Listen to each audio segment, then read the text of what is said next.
Hi friends, welcome to NMR Study Circle. ఈ వీడియోలో general awareness part 14 లో భాగంగా మనం 20 బిట్స్ నేర్చుకోవడం జరుగుతుంది. మీకు మరిన్ని బిట్స్ కానీ మరిన్ని క్లాసెస్ కానీ తెలుసుకోవాలనుకుంటే మా యూట్యూబ్ ఛానల్ని సబ్స్క్రైబ్ చేసి పక్కనే ఉన్న బెల్ ఐకాన్ని క్లిక్ చేయండి. Okay, first bit. Where is the central food technology research institute situated? Central food technology research institute ఎక్కడ ఉన్నది అంటే మైసూర్లో ఉన్నది. ఎక్కడ ఉన్నది? మైసూర్ అంటే కర్ణాటకలో ఉన్నది. ఇక్కడ ఆనంద్ చాలా ఫేమస్. ఆనంద్ అంటే Amul milk products, dairy milk. ఓకేనా, పాల ఉత్పత్తి ఎక్కువగా ఆనంద్ అనే ఏరియాలో జరుగుతున్న ప్రదేశంలో. ఆనంద్ ఎక్కడ ఉందంటే గుజరాత్ లో ఉంది. Okay, next one. Which of the following is common in both Buddhism and Jainism? ఈ రెండింటిలో బుద్ధిజంలోను, బౌద్ధ మతంలోను, జైన మతంలోను కామన్ గా ఉన్నది ఏంటంటే సింపుల్ గా మనం ఐడెంటిఫై చేయొచ్చు. నాన్ వైలెన్స్, హింస లేకపోవడం అనేది కామన్ గా ఉన్న అంశం. Next one. In case the President of India decides to resign, he will address his letter of resignation to.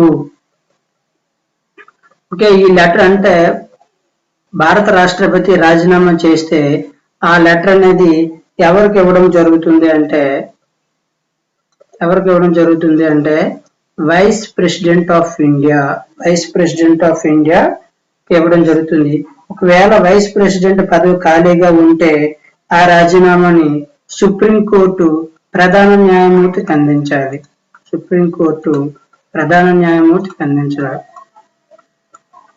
ఇక్కడ రాష్ట్రపతి రాజీనామా చేస్తే ఫస్ట్ ఎవరికి అందించాలి? ఆ రాజీనామా లేఖను వైస్ ప్రెసిడెంట్కి అందించాలి. ఒకవేళ వైస్ ప్రెసిడెంట్ ఆ టైంలో పదవి ఖాళీగా ఉన్నట్లయితే సుప్రీంకోర్టు ప్రధాన న్యాయమూర్తికి అది అందించాలన్నమాట. Next one. The cyclone represents a state of atmosphere which? Cyclone ఇక్కడ 4 ఆప్షన్స్ లో దీన్ని రిప్రజెంట్ చేస్తుంది అన్నాడు. సైక్లోన్ అంటే మిడిల్ పార్ట్, సైక్లోన్ ఐ అంటాం. Okay, cyclone I. ఈ సైక్లోన్ ఐ ప్రాంతంలో లో ప్రెషర్ ఉంటుంది. చుట్టూ ఏముంటుందంటే హై ప్రెషర్ ఉంటుంది.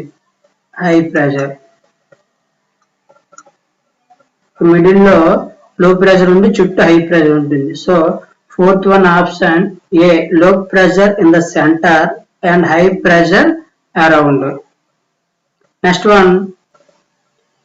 Fifth one, the ocean of storms is the name given to. The ocean of storms అని ఎక్కడ అంటారంటే a waterless area on moon surface పైన ఉన్నటువంటి వాటర్ లేని ప్రాంతాన్ని దాన్ని ఓషన్ ఆఫ్ స్టార్మ్స్ అంటారు. ఓకే, లేదా ద లార్జ్ డార్క్ స్పాట్, ఆ ఏరియాని ఏమంటారంటే the large dark spot on the moon. Dark spot on the moon, దాన్ని కూడా ఓషన్ ఆఫ్ స్టార్మ్స్ అంటారు. Next one. The capital of Pallavas was. పల్లవుల రాజధాని ఏంటంటే కాంచీపురం అనేది పల్లవుల రాజధాని. ఈ పల్లవ వంశ స్థాపకుడు ఎవరంటే సింహ విష్ణు. ఫౌండర్ ఎవరంటే సింహ విష్ణు. ఓకే, అదే పాండ్య వంశస్థుల యొక్క రాజధాని ఏంటంటే మధురై. పాండ్య వంశస్థుల యొక్క రాజధాని ఏదంటే మధురై. పల్లవ రాజధాని ఏదంటే Kanchipuram. Next one. The two civilizations which helped in the formation of Gandhara School of Art అంటే గాంధార కళను ఏ సివిలైజేషన్ లో వాడేవారు అంటే Indian civilization and Greek civilization. So option D is the right answer. Indian civilization and Greek civilization. Next one, the first summit of SARC was held at SARC, SARC, South. SARC అంటే South Asian Association of Regional Cooperation. South Asian Association. SARC అంటే South Asian Association for Regional Cooperation. ఇందులో 8 దేశాలు ఉంటాయి. ఇందులో 8 దేశాలు సభ్యత్వం కలిగి ఉంటాయి. ఇది ఎప్పుడు స్థాపించబడిందంటే 1985 ఢాకాలో స్థాపించారు. 1985 ఢాకాలో స్థాపించారు. దీని యొక్క హెడ్ క్వార్టర్ ఎక్కడ ఉందంటే కాఠ్మాండ్, నేపాల్. ఇక్కడ చూడండి, దీని యొక్క హెడ్ క్వార్టర్ ఏదంటే కాఠ్మాండ్. ఇది నేపాల్లో ఉంది. సో ఇక్కడ 8-1 బిట్ ఆన్సర్ ఏంటి? The first summit of SAARC was held at Dhaka. మొట్టమొదటి సమావేశం ఎక్కడంటే ఢాకాలో. ఢాకా ఇది బంగ్లాదేశ్ యొక్క రాజధానిలో ఈ సమావేశం జరిగింది. నెక్స్ట్ వన్,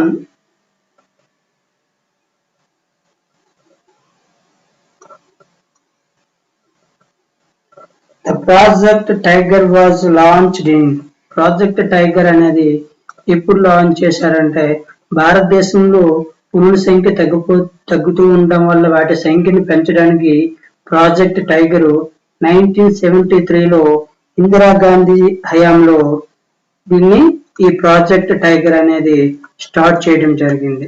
ఆ టైంలో ప్రధానమంత్రి ఎవరంటే ఇందిరాగాంధీ. అయితే ఇక్కడ మనం టైగర్స్ గురించి చెప్పేటప్పుడు భారత యొక్క జాతీయ జంతువు ఏదంటే బెంగాల్ టైగర్. భారత జాతీయ జంతువు, ఇండియా నేషనల్ యానిమల్ ఏదంటే బెంగాల్ టైగర్, పులి. హైయెస్ట్ టైగర్స్ ఏ రాష్ట్రంలో ఉన్నాయి? రీసెంట్ డేటా ప్రకారం ఎక్కువ పులులు ఎక్కడ ఉన్నాయంటే మధ్యప్రదేశ్ లో ఉన్నాయి. ఎక్కువ పులులు మధ్యప్రదేశ్ లో ఉన్నాయి. ప్రజెంట్ ఎన్ని టైగర్స్ ఉన్నాయంటే మన ఇండియాలో 3000 టైగర్స్ ప్రజెంట్ సుమారుగా ఉన్నాయి. 3000 టైగర్స్.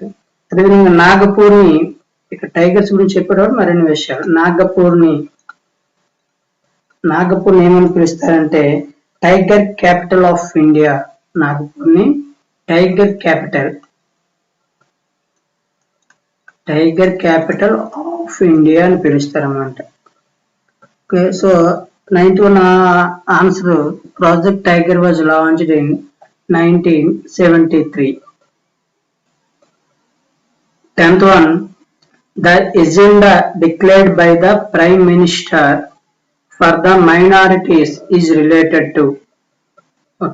ప్రధానమంత్రి మైనారిటీస్ కి సంబంధించిన ఏ ప్రోగ్రాం పెట్టారు అంటే ఆప్షన్ డి, అంత్యోదయ ప్రోగ్రాం మైనారిటీలకు సంబంధించిన ప్రోగ్రాం అన్నమాట. మైనారిటీల యొక్క అభివృద్ధి గురించి ఈ ప్రోగ్రామ్ స్టార్ట్ చేశారు. Next one,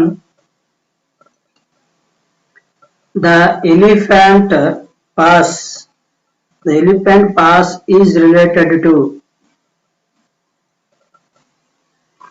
The elephant pass is related to Sri Lanka. ఇది ఈ ఎలిఫెంట్ పాస్ అనేది జాఫ్నా ద్వీపంకు ద్వారంగా ఉంది. జాఫ్నా ద్వీపంకు కూడా సంబంధించింది. Next one, the laterite soil is found in. Laterite soil అనేది ఎక్కడ కనుక్కోవడం జరిగిందంటే ఎక్కడ ఉంటుందంటే Tamil Nadu, Karnataka, Orissa. So option D is the right answer. అంటే తమిళనాడులో ఉంది, కర్ణాటక ఉంది, ఒరిస్సాలో కూడా ఈ లాటరైట్ సాయిల్స్ విస్తరించి ఉన్నాయి. సో ఇది దేనికి ఉపయోగపడుతుందంటే టీ అండ్ కాఫీ ఈ రెండు పంటలకి బాగా పెరగడానికి ఇవి ఉపయోగపడుతుంది లాటరైట్ సాయిల్ అనేది. Next one, which of the following soil is suitable for the production of cotton? చాలా ఇంపార్టెంట్ బిట్. ఓకే, కాటన్ ఎక్కువగా పండించడానికి ఉపయోగపడే సాయిల్ ఏదంటే బ్లాక్ సాయిల్, నల్లరేగడి మట్టి అంటాం, బ్లాక్ సాయిల్. ఇందులో ఈ బ్లాక్ సాయిల్ లో ఏంటి ఉంటుందంటే మెగ్నీషియం ఎక్కువగా ఉంటుంది. మెగ్నీషియం ఎక్కువగా ఉంటుంది. బ్లాక్ సాయిల్ లో కాల్షియం, పొటాషియం,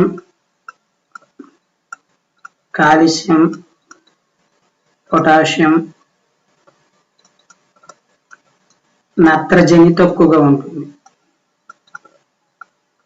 ఏది ఎక్కువగా ఉంటుంది? మెగ్నీషియం. అదేవిధంగా తక్కువగా ఉన్నవి ఏంటంటే కాల్షియం, పొటాషియం, నత్రజని తక్కువగా ఉంటుంది. పత్తితో పాటు ఇక్కడ ఏంటి పెంచొచ్చు అంటే సిట్రస్ ఫ్రూట్స్, గోధుమ, పొగాకు, చెరుకు, మిల్లెట్స్ మొదలగునవి ఈ నల్లరేగడి మట్టిలో పెంచవచ్చు. Next one, in which year did the national Congress passed the resolution of a total independence? National Congress భారత స్వాతంత్రం గురించి ఏ సంవత్సరంలో నిర్వహించారు అంటే ప్రకటించారంటే 1929. దీన్ని లాహోర్ సమావేశం అంటారు.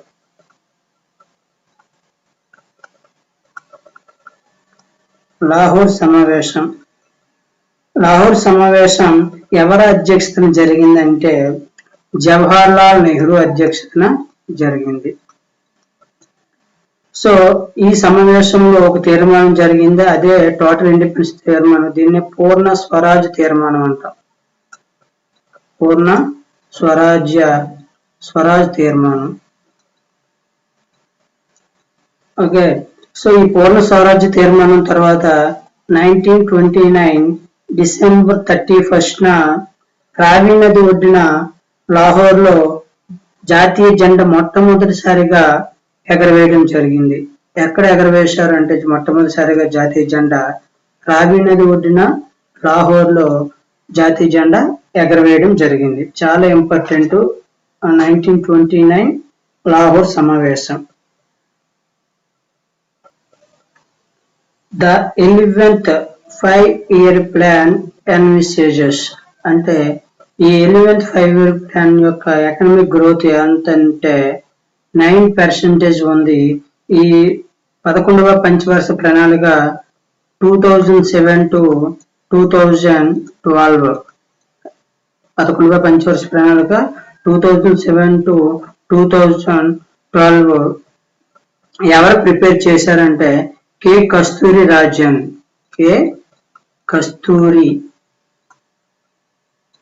రాజన్ ఈ పంచవర్ష ప్రణాళికని ప్రిపేర్ చేసిన వ్యక్తి. ఓకే, దీని యొక్క ఎయిమ్, ఈ 11వ పంచవర్ష ప్రణాళిక యొక్క ఎయిమ్ ఏంటంటే faster and more inclusive growth.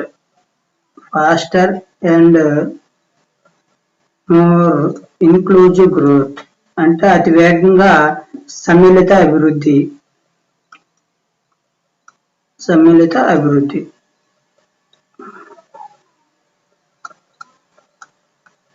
11వ పంచవర్ష ప్రణాళికను ప్రిపేర్ చేసిన వారు ఎవరంటే కస్తూరి రాజన్. ఇది ఏ సంవత్సరంలో ఉన్నదంటే 2007 to 2012. Next one, who formed Harijan Sangh in India? Harijan Sangh ని ఎవరు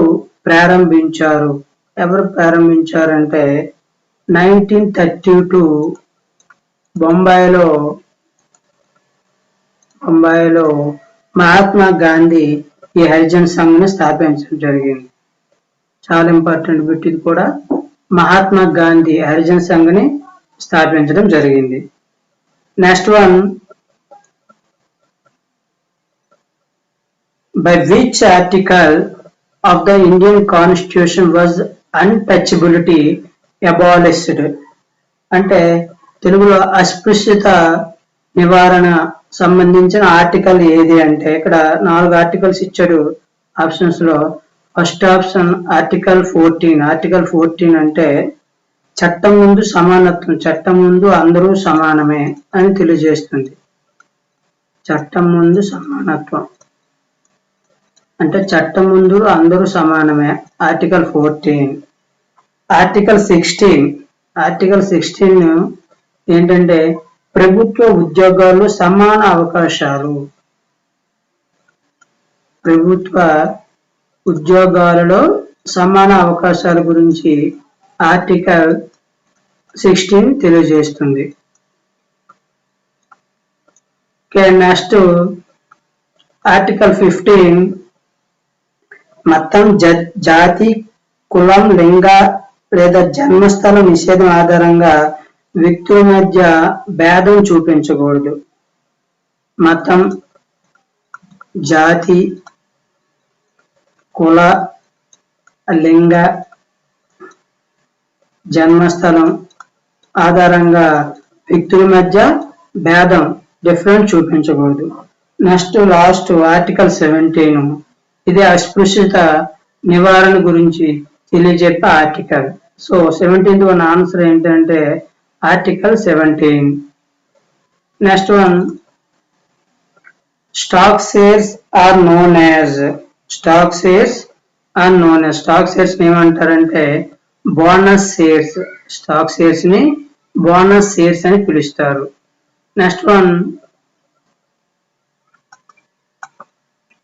which governor general ended the sati system. Sati సహగమన నిషేధ సిస్టమ్ చట్టం అనేది ఎవరి హయాంలో రూపొందించబడింది అంటే Lord William Bentinck. Lord William Bentinck సతీ సహగమన చట్టం ఏ సంవత్సరంలో అంటే 1829వ సంవత్సరంలో సతీ సహగమన నిషేధ చట్టం అనేది ఏర్పాటు చేయడం జరిగింది, చట్టం ప్రవేశపెట్టడం జరిగింది. అదేవిధంగా దీనికి బాగా సహకరించిన సంఘ సంస్కర్త అంటే రాజారాం మోహన్ రాయ్. రాజారాం మోహన్ రాయ్ పోరాట ఫలితంగా లార్డ్ విలియం బెంటిక్ ఈ చట్టాన్ని తీసుకురావడం జరిగింది. Rajaram Mohan Roy. Next one, what is the function of marketing.